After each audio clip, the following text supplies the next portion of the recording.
बिस्मिल्लाहिर्रहमानिर्रहीम। अस्सलाम वालेकुम नाज़रीन। आपको इस वक्त पेट्रोल की कीमत के बारे में अपडेट आप सबसे गुजारिश है कि नाज़रीन अभी तक हमारे चैनल को सब्सक्राइब नहीं किया तो पहले हमारा चैनल सब्सक्राइब कर लें ताकि आने वाली हमारी तमाम वीडियोस आपको दर मिल सकें। नाज़रीन, पाकिस्तान में विदेशी कदम में इजाफे और सेल टैक्स की शरह में इजाफे की वजह से 28 फरवरी को अगले 15 दिन के लिए पेट्रोलियम मसनूआत की नई कीमतें ऐलान करने का फैसला किया है।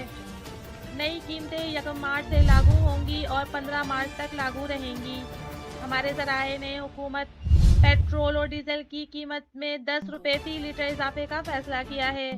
10 रुपये इजाफे के साथ पेट्रोल की नई कीमत 282 रुपये फी लीटर हो जाएगी। पाकिस्तान ने पेट्रोल की कीमत में इजाफा पाकिस्तानी रुपए की कदर में कमी की वजह से किया है, जबकि मुख्तलिफ ज़राए का कहना है कि पेट्रोल की कीमत में मज़ीद इजाफे का इम्कान बाकी रहेगा और IMF की शराइत के मुताबिक पेट्रोल की कीमत 300 रुपये फी लीटर तक जाएगी। मज़ीद खबरों के लिए हमारा चैनल सब्सक्राइब करें।